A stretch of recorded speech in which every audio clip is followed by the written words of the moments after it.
하나님 말씀 구약 성경 여호수아 5장입니다. 여호수아 5장 1절로 12절에 있는 말씀 저와 여러분이 교독하겠습니다.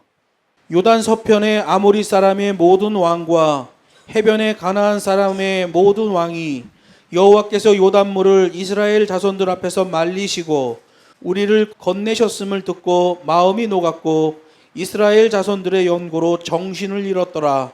그때 여호와께서 여호수아에게 이르시되 너는 부싯돌로 칼을 만들어 이스라엘 자손들에게 다시 할례를 행하라 하시매 여호수아가 부싯돌로 칼을 만들어 할례산에서 이스라엘 자손들에게 할례를 행하니라. 여호수아가 할례를 시행한 까닭은 이것이니 애굽에서 나온 모든 백성 중 남자 곧 모든 군사는 애굽에서 나온 후 광야 노중에서 죽었는데 그 나온 백성은 다 할례를 받았으나 오직 애굽에서 나온 후 광야 노중에서 난 자는 할례를 받지 못하였음이니라. 이스라엘 자손들이 여호와의 말씀을 청종치 아니하므로 여호와께서 그들에게 대하여 맹세하사 그들의 열조에게 맹세하여 우리에게 주마하신 땅 곧 젖과 꿀이 흐르는 땅을 그들로 보지 못하게 하리라 하시매 애굽에서 나온 족속 곧 군사들이 다 멸절하기까지 40년 동안의 광야에 행하였더니 그들의 대를 잇게 하신 이 자손에게 여호수아가 할례를 행하였으니 길에서는 그들에게 할례를 행치 못하였으므로 할례 없는 자가 되었음이었더라.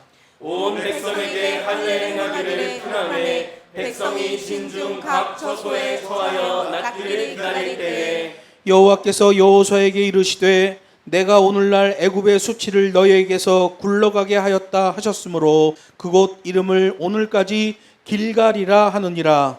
이스라엘 자손들이 길갈에 진쳤고 그날 14일 저녁에는 여리고 평지에서 유월절을 지켰고 유월절 이튿날에 그 땅 소산을 먹되 그날에 무교병과 볶은 곡식을 먹었더니 그 땅 소산을 먹은 다음 날에 만나가 그쳤으니 이스라엘 사람들이 다시는 만나를 얻지 못하였고 그해 가나안 땅의 열매를 먹었더라. 아멘. 본문 말씀을 가지고 소망을 이루는 성공 인생이 되려면이라는 제목으로 하나님 말씀을 증거하겠습니다. 우리가 믿음 생활을 하다 보면 우리의 생각과 하나님의 생각이 다르다는 사실을 알게 됩니다. 특별히 세상에 보면 전쟁과 기후위기, 자연재해, 지진 같은 것들이 참 많이 일어나요. 그런 참혹한 사건으로 인해 많은 사람들이 죽고 있는데 왜 하나님은 그런 상황 가운데서 침묵하시는 것일까? 그런 일들을 접할 때마다 이해가 되지 않아서 갈등하기도 하고 또 어떤 사람은 괴로워하기도 합니다.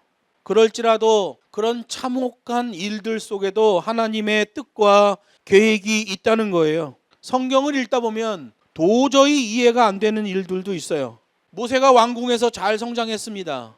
이제 곧 왕이 될 수 있어요. 그런데 하나님이 그렇게 왕궁에서 잘 성장한 모세를 광야로 내모시더니 미디안 광야에서 40년 동안 푹푹 썩게 만듭니다. 이해가 안 돼요. 왜 하나님이 요셉을 형들에게 배신당하게끔 하고 죽음의 고비를 몇 번씩이나 넘게 하시는 것인지 도대체 이해가 되지 않아요. 어디 그뿐이에요? 하나님이 선민 이스라엘 민족을 포로로 잡혀가게 하셔요. 도대체 이해가 안 돼요. 그때 당시에는 도저히 이해가 안 되지만 시간이 흐른 다음에 이해가 되는 일들이 있단 말이에요. 그렇기 때문에 우리들도 내 생각과 하나님의 생각이 다르다는 느낌이 들 때 신속하게 하나님의 뜻을 먼저 살펴야 하는 거예요. 그렇게 신앙의 기본기를 잡으면 하나님의 은총 속에서 복을 누리고 소망을 이루는 성공적인 인생이 되어지는 거죠. 오늘 본문도 비슷한 내용이에요. 요 앞에 사건에서 모세가 요단강을 건너지 못하고 죽습니다. 모세가 80세에 이스라엘 백성들을 출애굽시켜요. 광야에서 40년 동안 이스라엘 백성들을 인도합니다. 모세 나이 120세예요. 그렇게 고생을 한 지도자면 가나안에 입성할 때 모세가 1순위로 들어가야죠. 그런데 요단강 바로 앞에서 느보산에서 하나님이 모세를 데려가십니다. 이해가 안 되는 일이죠. 하나님께서 모세를 40년 동안 수종들었던 여호수아로 하여금 이스라엘 지도자로 세우셔요. 그리고 여호수아에게 엄청난 사명을 부여하시는 거예요. 모세는 광야에서 뺑뺑뺑 돌아다니는 게 일이었죠. 여호수아는 가나안 땅에 들어가서 철병거를 모는 사람들하고 싸워야 돼요. 여러분, 세계 역사에도 보지만 철기 문화를 제일 먼저 만든 사람들이 히타이트 민족이잖아요. 히타이트 민족이 바로 가나안 땅에 있는 사람들이에요. 성경에 보면 헷족속이라고 돼 있죠. 그 사람들이 세계사에 나오는 처음으로 철기를 만들어 싸웠던 히타이트 민족인 거예요. 그런 사람들과 싸워야 되는 게 여호수아의 사명이었죠. 그렇게 세워진 여호수아는 하나님의 말씀만 붙들 수밖에 없었어요. 하나님의 말씀 붙들어야 좌로나 우로나 치우치지 않을 수 있지요. 하나님의 말씀을 붙들어야 그렇게 온갖 불평과 원망을 하는 이스라엘 백성들을 묵묵히 인도할 수 있는 거예요. 끝까지 하나님의 시간표와 하나님의 때를 기다리며 침묵하는 여호수아. 여호수아서를 보면 그게 핵심이에요. 그 힘든 전쟁, 백성들의 원망, 백성들의 분리됨, 이런 것 속에서도 묵묵히 침묵하며 하나님의 시간표와 때를 기다린단 말이에요. 이스라엘 백성들을 이끌고 요단강을 건넌 사건은 여호수아에게 엄청난 기적이죠. 뭐 강이 넓냐 좁으냐 이게 문제가 아니라 강을 딱 넘자마자 강력한 이방인들이 거기 있단 말이에요. 그 지경을 넘어 들어가게 됐다. 그것도 강을 건너서. 그건 기적이에요. 출애굽할 때도 초자연적인 기적으로 홍해를 건너게 하셨잖아요. 이제 가나안 땅에 들어갈 때도 하나님은 동일한 기적으로 요단강을 건너게 하시는 거예요. 그런데 그때 당시 시간으로 보면 우기 때예요. 강물이 불어 있을 때란 말이에요. 그리고 그 우기가 딱 끝나자마자 추수 때예요. 그때 하나님이 딱 들어가게 하셨어요. 여러분, 고대 시대의 백성들을 다스리는 군주들을 보면 어느 때에 가장 군대를 긴장을 시키고 비상을 걸어놓는지 아세요? 추수 때예요. 추수 때. 옆에 나라에서 농사를 짓는데 엄청나게 풍작이 들었다. 그러면 그 곡식 나달이 익을 때까지 기다리고 있는 거예요. 군사력을 쫙 키우다가 추수되기 한 일주일 전에 쳐들어가서 사람들 다 죽이고 그 곡식 다 뺏어오는 거예요. 이게 고대의 농경사회 속에서의 전쟁이에요. 그래서 추수 때가 되면 그 지경을 다스리는 왕은 모든 백성을 다 긴장시키고 전쟁에 대비하게 한단 말이에요. 지금 이스라엘 백성들이 여호수아를 따라서 가나안에 들어가는 때가 우기 때라 강물이 막 넘칠 때고 그 안에는 이제 얼마 있으면 추수를 할 때예요. 그러니 자연적으로도 힘들고 시기적으로도 굉장히 어려운 때에 그 땅에 들어가게 하신 거란 말이에요. 하나님이 그 강을 건너라고 명령하셔요. 그러면서 제사장들이 하나님의 언약궤를 메고 요단강에 발을 딱 담그는 순간 요단강이 위에서 뚝 잘려서 물이 흐르지 않을 것이다. 이렇게 말씀해 주셨어요. 세상적인 생각으로는 하나님 어디 아프세요 지금? 지금 우기 때라 이렇게 물이 넘치는 걸 못 보십니까? 무슨 제사장이 발을 딛는다고 물이 멈춰요. 근데 여호수아는 그대로 명합니다. 백성들은 저 고수부지에 있으라고 그러고 제사장이 법궤를 메고 내려오라고 그래요. 그리고 발을 딱 디드니까 물이 진짜 멈추는 거죠. 그래서 그 많은 사람들이 다 넘어가게 된 거예요. 성경에 나오는 거로만 보면 그 요단강으로 60만 명의 군대와 100만 명의 인구가 한 사람도 다치지 않고 건넜다는 거예요. 그래서 오늘 5장 1절에 보면 아모리 사람들의 모든 왕들과 저 건너편 해변에 있는 가나안 사람의 모든 왕들이 이스라엘 백성들이 그렇게 요단강을 건넌 것을 보고 마음이 녹았고 정신을 잃을 정도였다라고 성경이 기록하고 있는 거예요. 문제는 그 다음이에요. 여기 여호수아 5장 2절 3절을 보면 하나님이 아주 더 심각한 명령을 내리는 걸 보게 됩니다. 이스라엘 백성들이 요단강을 건너서 길갈 땅에다가 진을 치고 있을 때 거기는 여리고성 바로 앞에예요.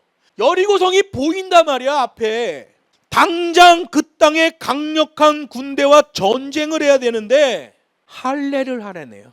여러분 할례가 뭔지 알아요? 남자 성기의 표피를 잘라내는 거예요. 아브라함 이후에 이스라엘 백성들에게는 하나님이 그것을 하나님의 백성의 징표로 주셨어요. 그래서 아이가 태어나면 8일 만에 남자아이들은 다 성기의 표피를 잘라냈단 말이에요. 그래서 이스라엘 백성의 표식을 삼았어요. 할례를 하고 나면, 이걸 하고 나면 3, 4일은 그냥 걷지도 못해, 아파가지고 그냥 누워 있어야 돼요. 요즘은 마취제니 진통제니 있어가지고 그거 맞고 하니까 수술하고도 걸어다니지만, 이 당시에는 마취제가 어디 있어요? 진통제가 어디 있어요? 뭐 요즘처럼 의사들이 메스로 싹 잘라내는 것도 아니야. 부싯돌로 만든 칼이야. 부싯돌로 만든. 얼마나 아프겠어요.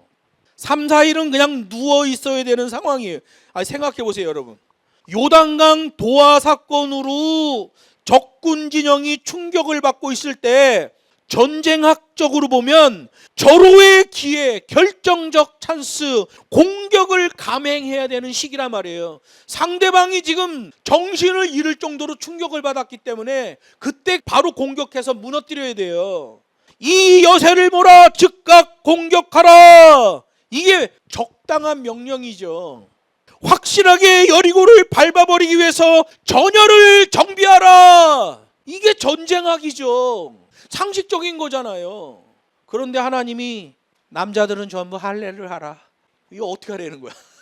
할례를 하고 다 그냥 걷지도 못하고 알아눕는 게 3, 4일인데, 여리고에서 군대가 뛰어나와서 이스라엘 백성들 덮쳐버리면 끝이에요. 그냥 다 죽는 거야. 말도 안 되는 할례 시행 명령. 이거 황당하지요. 그 명령은 그 당시에 들을 때에는 이스라엘을 살리려는 명령이 아니라 이스라엘을 죽고 망하게 하는 그런 아주 작정을 한 명령같이 들린단 말이에요. 그 중요한 시점에 할례를 하래요. 할례를 하고 났더니 뭐라고 그래요? 유월절을 지켜라 그래요. 여러분, 유월절의 특징을 봤잖아요. 아무 일도 하지 마라, 이거란 말이에요. 유월절을 지키면 아무 일도 못해. 적군이 쳐들어온다, 무기를 어딜 들어, 일을 하지 말래는데. 할례를 시키더니 조금 있다가 유월절도 지켜라 이렇게 말씀하셔요. 그러더니 만나를 끊어버리시네. 그렇게 놀랬단 말이야, 이스라엘 백성들이. 하나님이 40년 동안 먹을 걸 공급해 주신 게 만나잖아요. 그 만나를 끊어버리면 어떡하란 얘기야. 하여간 우리 하나님 대단하셔.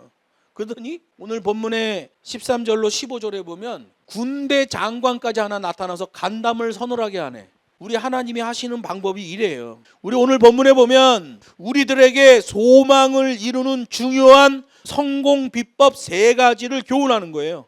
첫 번째는 소망을 이루는 성공 인생이 되려면 하나님의 명령에 대하여 상황과 이유, 여하를 막론하고 순종하라는 거예요. 그토록 중요한 시점에 할례를 요구하신 것은 완전한 순종을 테스트하시는 거예요. 우리 하나님은 말도 안 되는 상황 속에서 말도 안 되는 명령을 통해서 믿는 자들을 저울질 하신단 말이에요. 믿음의 도수를 측정하시고 함량을 측정하신 다음에 간이 맞는 사람을 사용하는 게 우리 하나님이에요. 선교사가 되어서 외국에 나가는 목사들이 있습니다. 선교사로 나갈 땐 막 질질 짜고 사명으로 뜨겁습니다. 선교지에 가서는 맨날 방에 박혀 있어요. 사역도 안 해. 오는 선교비 갖고 근근히 생활비 쓰는 거로 끝나는 사람들이 너무 많아요. 그런 사람들은 하나님이 사용할 수가 없어요. 왜? 믿음의 도수가 안 나와. 함량 미달이에요. 간이 안 맞아. 하나님하고 사역하려고 하면 맨 땅에 헤딩해야 돼요. 하나님하고 사역하려면 벼랑 끝에서도 큰 소리 쳐야 돼. 그런 사람이 하나님과 함께 일할 수 있는 사람이에요. 하나님이 그렇게 믿음의 도수를 측정하실 때의 순종은 축복을 받는 그릇이에요. 순종할 만한 것을 순종하는 건 누구는 못하겠어요. 순종할 수 없는 걸 순종하기 때문에 성경에서 그 순종을 귀하게 보는 거 아니겠어요? 말도 안 되는 상황에서 엉뚱한 명령이 주어질 때 그때 믿음으로 순종하면 놀라운 반전의 결과물이 나와지는 거예요. 견고한 여리고성, 그 적군을 앞에 두고 할례를 하라는 말은 목숨을 걸라는 거예요. 상황과 이유, 여하를 막론하고 순종하라. 이게 오늘 본문에서 주시는 첫 번째 교훈이에요. 너희의 생명을 하나님께 내어드려라. 4, 5일 동안 꼼짝없이 누워 있어야 되는데 그럴지라도 할례를 하라. 이게 하나님의 명령이에요. 모세를 이어 지도자가 된 여호수아 얼마나 많은 고민을 했겠어요. 야, 40년 동안 모세가 이끌고 내가 이제 이스라엘 백성들 이끌며 요단강을 건넜는데 건너자마자 다 전멸인가. 여호수아가 고민을 하겠죠. 근데 여호수아는 그대로 순종해요. 자기 계산기 두드리지 않고 하나님이 시키는 대로 순종합니다. 여러분, 성경에는 이렇게 모험적인 신앙 도전하는 용기가 많이 나오는 거예요. 고민되는 일에서 인생 반전의 역사가 일어나는 거죠. 그래서 우리 교회는 이 표와 안 바꿔요. 모험적인 신앙, 도전하는 용기, 실천하는 영성. 이건 주님 오시는 날까지 안 변하는 우리의 구호예요. 여호수아가 그렇게 순종했더니 성공자가 되었고 가나안 정복의 거룩한 일에 쓰임을 받잖아요. 그럼에도 불구하고 순종하는 거. 말도 안 되는 상황이야. 엉뚱한 명령이 떨어졌어. 그럼에도 불구하고 순종한다. 그러면 인생 성공의 길로 나아가는 거예요. 할례는 죄악된 옛 생활을 벗어버리는 거예요. 아브라함 때부터 주신 언약이잖아요. 하나님의 백성 삼는 방법이었어요. 할례에는 두 가지 의미가 있습니다. 세례를 예표하죠. 신약 시대에 와 보면 그 할례가 세례를 예표한다 이렇게 말해요. 세례의 뜻은 뭐예요? 죄를 씻는다죠. 여러분, 그래서 할례는 죄를 씻는다라는 의미가 있어요. 하나님의 언약에 대한 성결한 백성이 된다는 의미도 있어요. 할례를 하는 순간 너희는 내 백성이다, 나는 너의 하나님이다 라는 언약의 증표가 만들어지는 거예요. 그래서 그 기준에서 오늘 본문의 명령이 내려지는 거예요. 앞에는 난공불락의 여리고성이 있고 강력한 군대가 포진하고 있는데 그럼에도 불구하고 할례를 하라. 그러면 하나님이 그거 지켜주시는 거예요. 세상적인 기준에서 보면 이건 망하라는 겁니까? 도대체 왜 이러십니까? 하지만 하나님의 말씀에서 보면 완전히 지켜주시는 하나님의 복을 받게 되는 거예요.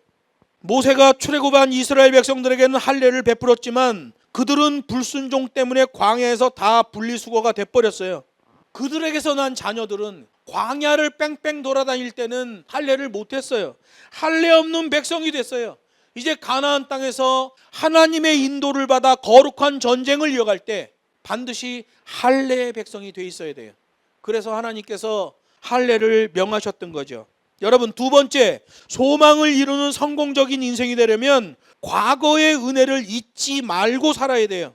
이스라엘 백성들이 출애굽을 할 때 그때 하나님이 시행하셨던 유월절 행사, 하나님의 죽음의 천사가 애굽 땅을 휘젓고 지나갈 때 애굽의 각 가정에서는 장자들이 죽어나간 곡소리가 울려 퍼지는데 이스라엘 백성들의 집에는 그 죽음의 천사가 그냥 지나가는 거예요. 유월절이에요. 그 유월절 행사를 40년 만에 가나안 땅에 들어가서 다시 시행하시는 거예요. 애굽에서 장자가 다 죽어나가는 때예요. 이스라엘만 살아남았어. 지금 여호수아가 백성들을 이끌고 요단강을 건너갔어요. 적진이야. 엄청난 군대가 있어요. 할례를 하래. 그러더니 유월절을 지키래. 아무 일도 하지 말지어다. 하나님은 이스라엘 백성들로 하여금 기억하라는 거예요. 너희들이 애굽에서 나올 때에 이스라엘의 가정에는 죽음의 천사가 그냥 지나갔다. 내가 너희를 지켰다. 지금 여리고성 앞에서 할례를 하고 유월절을 하면 죽는 자리지만 내가 너희들 죽이지 않고 살려주겠다. 내 명령만 따르라 라고 말씀하시는 거예요. 40년 전에 그 출애굽 은총, 그때 시행됐던 유월절, 그때의 그 은총을 기억하라는 거예요. 여러분, 이스라엘 백성들이 애굽에서 나올 때 무슨 독립운동한 것 때문에 나온 거 아니잖아요. 이스라엘 백성들이 애굽 군대와 피 터지게 싸워갖고 나온 게 아니잖아요. 오로지 하나님의 주권적인 은혜로 나온 거예요. 그 증거가 유월절이에요.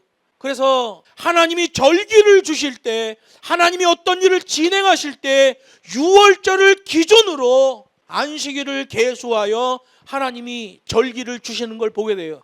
그리고 이러한 방식은 너희가 종말 때까지, 세상 끝날 때까지 기억하고 지켜야 된다. 너희가 어디에 있든지 지켜야 한다 라고 말씀해 주신 거예요. 그래서 여러분, 이 시대의 교회들은 하나님의 절기를 잘 기억하고 있어야 됩니다. 안타깝게도 이 시대의 교회들을 보면 성도들에게서 헌금 걷어내는 절기는 아주 기가 막히게 알아요. 그런데 성삼위 하나님에 의해 돌아가는 그 절기에 대하여는 아무것도 모릅니다. 우리나라에 수많은 교회들이 있지만 오늘이 삼위일체 네 번째 주일이라는 걸 아는 교회가 몇 교회가 되겠어요. 개념이 없어요. 교회를 처세술로 운영합니다. 하나님의 말씀으로 운영하는 게 아니에요. 아주 작은 차이인데 너무나 큰 결과물의 차이를 보이게 되겠지요. 하나님은 그것을 기억하라는 거예요. 그 6월절의 은총을 기억하고 출애굽을 기억하고 자세를 잡아야 된다. 그래야 성공할 수 있다. 여리고성 앞에서 그 긴장된 그 땅에서 하나님의 은총을 기억하고 하나님의 명령대로 자세 잡을 때 너희는 살아나고 성공할 수 있다. 이걸 말씀하시는 거예요. 그들이 6월절 행사를 하라는 하나님의 명령을 받고 6월절 행사를 해요. 그래서 가나안 땅의 소산을 먹어요. 요단강을 건널 때 우기였다고 그랬잖아요. 우기가 딱 끝나자마자 추수 때거든요. 추수가 시작된 거예요. 그 땅의 소산을 먹었어요. 먹자마자 오늘 12절 말씀 보면 하나님께서 만나를 끊으셨다라고 말씀하고 있어요. 40년 동안 먹어왔던 만나 예고 한마디 없이 끊어버리셨어요. 이제부터는 만나를 의지하지 말고 가나안 땅에서 베푸시는 그 땅의 소산 새 은총을 누리며 살라라고 말씀하시는 거예요. 이 정신은 신약시대에 복음을 전하러 가는 제자들에게서 그대로 나타납니다. 너희가 복음 전하러 갈 때에 신발 하나를 더 가져가지 말라, 겉옷 하나를 더 가져가지 말라, 전대 돈주머니 하나를 더 차지 말라, 지팡이도 짚지 말라 라고 말씀하셨는데 이 시대 선교 훈련 받는 목사들을 보면 그 말씀을 믿는 목사가 없어요. 다 선교 후원 약정하고 돈 한 달에 몇백만 원씩 보내주는 거 약속하고 나가죠. 뭐까지 해요? 공증까지 해놔요. 왜 그래? 나중에 파송한 교회가 돈이 없어갖고 선교비를 안 주면 재판을 걸어버려요. 나 선교지에 나가 있는 동안 이렇게 한 달에 뭐 500만 원씩 준다고 약속해놓고 변호사에게 공증까지 받았는데 이 사람들이 교회가 어렵다고 나한테 돈을 300만 원밖에 안 보냅니다. 재판을 걸어버려. 그럼 재판을 해요. 그럼 재판장이 뭐라고 그래요? 500만 원 약속하고 왜 300만 원만 보냅니까? 이 선교사를 파송한 교회는 이 선교사에게 정신적 피해와 물질적 피해를 보상하십시오. 이렇게 판결한단 말이에요. 요즘 선교 지나가는 목사들 중에 그런 목사들이 있어. 재판을 걸어. 성경은 뭐라고 그래요? 너희가 복음 전하러 갈 때 신발 하나를 더 가져가지 말라, 겉옷 하나를 더 가져가지 말라, 전대를 하나 더 차지 말라, 지팡이도 짚지 말라. 내가 현장에서 다 줄게. 이렇게 약속하셨어요. 그래서 예수님 공생애 당시에 제자들이 그렇게 복음 전파에 파송이 됐어. 그들이 복음 전하고 돌아왔어. 주님이 물어봐요. 너희가 복음 전할 때에 부족한 것이 있더냐? 그랬더니 제자들이 말합니다. 아니요. 하나도 부족한 것이 없었습니다. 그게 복음이란 말이에요. 그런데 양키 선교학을 배우면 인문주의에 빠지는 거예요. 사람 생각, 사람 기준, 계산기 두드려야 되는 거예요. 그건 사역이 아니에요. 그런데 이 시대의 대부분의 선교사들은 성경 말씀대로 가지 않아요. 이 시대 한국에 있는 목사들은 대부분 자기 느낌, 세상 처세술을 교회 사역에 접목하고 있는 상황이죠. 6월절 행사가 끝나는 순간, 그 땅의 소산을 먹는 순간 하나님은 40년 동안 내리던 만나를 예고도 없이 끊어버리셨어요. 여러분, 그 시대의 사명과 영성, 그 시대에 걸맞는 믿음이 필요해요. 어린아이가 젖을 찾는다고 해서 다 큰아이에게 젖을 물리는 엄마는 어리석은 엄마예요. 아이의 성장에 맞추어 새 음식을 주어야 되는 거예요. 가나안 땅에 들어간 이스라엘은 가나안 땅의 소산을 먹으면서 살아야 돼요. 그동안은 수동형 만나를 받았어요. 이제는 능동형 소산을 일구어내야 돼요. 이게 우리의 신앙과 그대로 연결돼요. 구원의 백성 삼아주시는 그 수동형 은혜를 입었으면 그 다음에는 능동형 자세의 믿음이 나와야 돼요. 그 프로세싱으로 가지 않는 믿음은 다 가짜입니다. 믿음이 성장했으면 그 성장한 수준만큼의 행동이 요구되는 거예요. 그게 바로 자세의 믿음이에요. 젖을 먹는 아이는 성장한다면은 고영양가 음식을 찾아 먹어야 돼요. 만들어 먹어야 돼요. 그게 올바른 성장이죠. 그래서 하나님은 정확한 타이밍으로 이스라엘 백성을 가나안 땅에 들어가게 하신 거예요. 가나안 땅이 추수하는 때였을 그때 넘치는 강물에도 불구하고 제사장을 앞세워 들어가게 하신 거예요. 할례까지 요구하시고 유월절을 요구하시는 거예요. 우리 하나님은 먹을 것을 예비하시고 이스라엘 백성들보다 앞서서 일하는 분이시라는 것을 보여주는 거죠. 제가 한국에 들어와서 보니까 대부분의 목사들이 노후 걱정을 하더라고요. 나이 들어서 뭐 먹고 사나 그걸 걱정하더라고요. 사탄이 놓은 함정입니다. 우리 기독교인들은 그거 걱정 안 해도 돼요. 하나님 말씀 붙들고 자세의 믿음이 나와지는 사람은 세상 끝날까지 내가 너와 함께하리라 라는 하나님의 언약을 갖고 있어요. 걱정하지 마세요. 기독교인들은 노후 걱정하지 마세요. 뭐 걱정하면 돼요? 내가 지금 복음의 전파자로 쓰임을 받고 있는가? 그걸 걱정하세요. 세 번째, 소망을 이루는 성공 인생이 되려면 내가 어느 편에 서 있는가를 알아야 돼요. 유월절 행사 후 여호수아는 여리고성 쪽을 바라보며 서 있었어요. 지도자라는 게 늘 그렇죠. 다른 백성들은 다 잠자고 엎어져 있어도 지도자는 그 다음의 일을 생각해야 돼요. 그 다음의 일이 뭐예요? 여리고성을 공격해서 함락시키는 거잖아요. 여호수아가 여리고성을 바라보고 있습니다. 여호수아는 이미 40년 전에 정탐꾼으로 참여하여 여리고성을 정탐한 적이 있잖아요. 감회해졌죠. 그 안에 들어가 봤잖아요. 라합이라는 여자도 만나봤잖아요. 40년 전에 그 여리고를 쫙 바라보는 거예요. 모세에 이어서 지도자가 됐어요. 출렁거리는 요단강을 건너왔어요. 말도 안 되는 명령 할례를 받아들였어요. 유월절 행사를 했어요. 만나가 끊어졌어요. 여리고를 어떻게 점령해야 되나 머리로 생각하고 있는데 갑자기 한 사람이 나타나더니 여호수아를 향하여 칼을 빼들고 있는 거예요. 13절에 나오는 내용이에요. 여러분, 칼을 든 자가 여리고성을 향하여 서 있으면 문제가 없죠. 그런데 칼을 빼든 자가 여리고성을 향하여 서 있는 게 아니라 여호수아를 향하여 서 있는 거예요. 그러면 여호수아 머릿속으로는 별 생각이 다 들었죠. 할례를 이미 했어요. 힘도 못 써. 적군으로 보이는 군장 하나가 앞에 떡하니 서 있어요. 별 생각이 다 들죠. 그때 여호수아가 물어봅니다. 너는 우리를 위하느냐? 우리의 대적을 위하느냐? 너는 어느 편에 서 있냐는 얘기예요. 그때 군장이 자신은 여호와의 군대 장관이라는 걸 밝힙니다. 왜 여호와의 군대 장관이 여호수아 앞에 칼을 들고 나타났을까요? 성경적 전쟁학이 나옵니다. 여기서 세상 전쟁학이 아니라 성경 전쟁학이 나와요.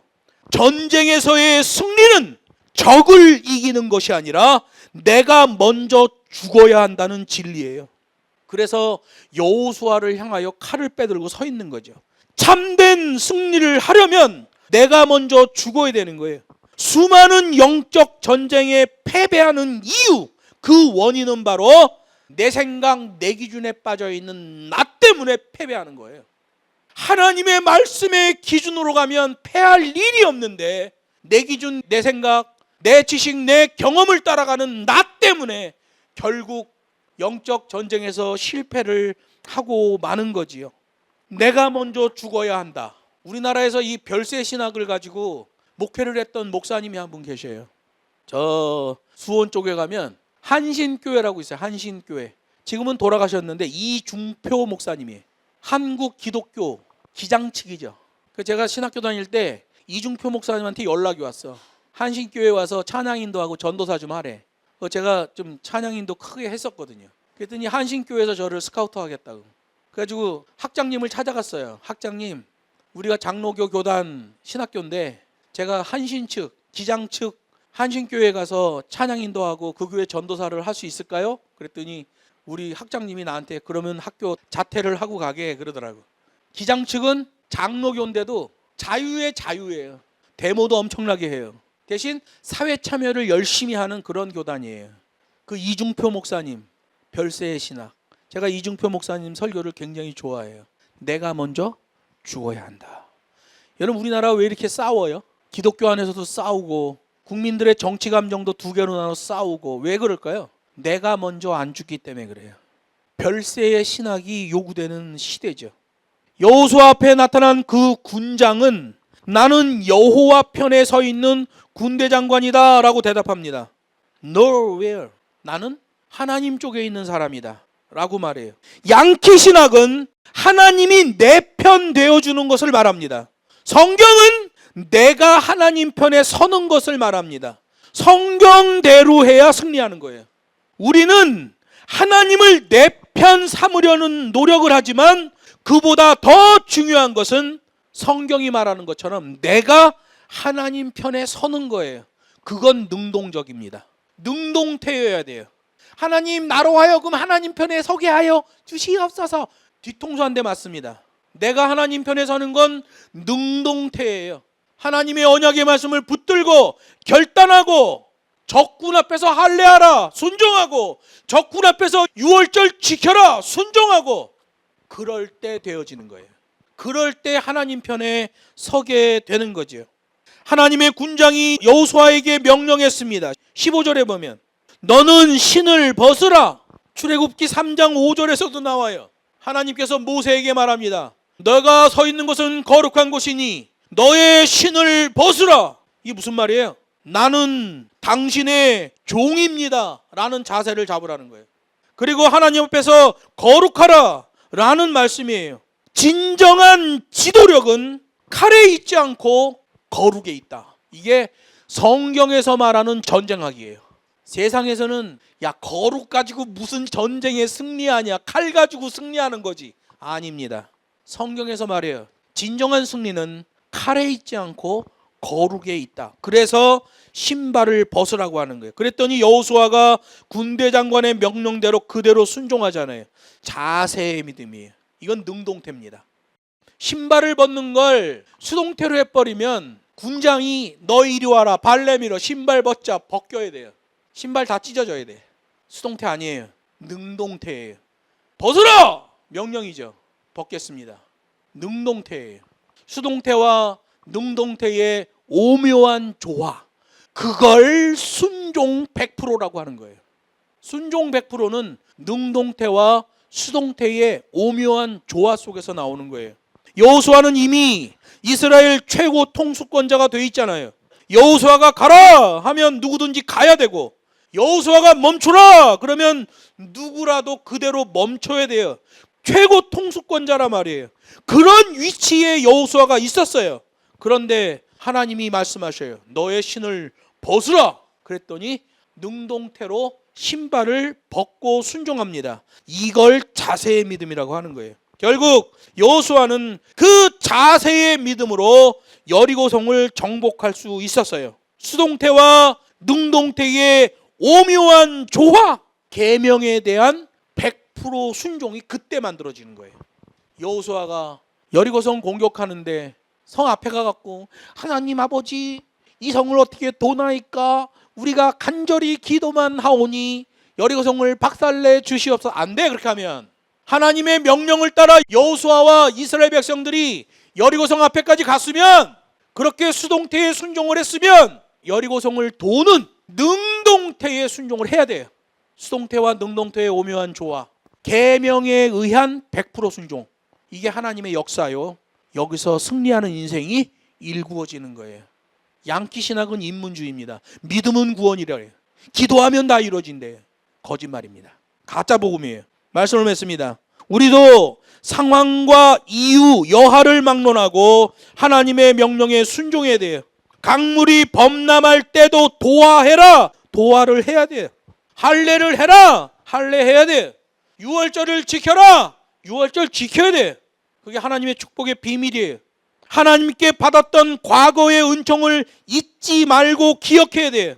하나님의 은총은 끝이 없는데 자기 기준, 자기 생각대로 사는 사람은 하나님의 길이 공평치 못합니다 라고 불평불만합니다. 하나님은 언제나 오르세요. 하나님은 언제나 옳아요. 하나님의 길은 언제나 공평해요. 수동적 믿음과 능동적 믿음의 조화 속에 계명에 의한 100% 순종 자세의 믿음이 나와지는 거예요. 시시각각 자신이 어느 편에 서 있는가를 분명하게 인식해야 돼요. 하나님은 이 상황에서 어떻게 하셨을까? 믿음의 백성은 항상 하나님을 묵상하고 다녀요. 그런 백성을 요한계시록에서 하나님의 백성이라는 호칭으로 부릅니다. 항상 하나님을 묵상하고 다니는 자, 그 자가 하나님의 백성인 거예요. 하나님 편에 서서 하나님께 쓰임을 받고 소망을 이루고 끝내 성공하고 승리하는 저와 여러분이 되기를 주 예수의 이름으로 축복합니다.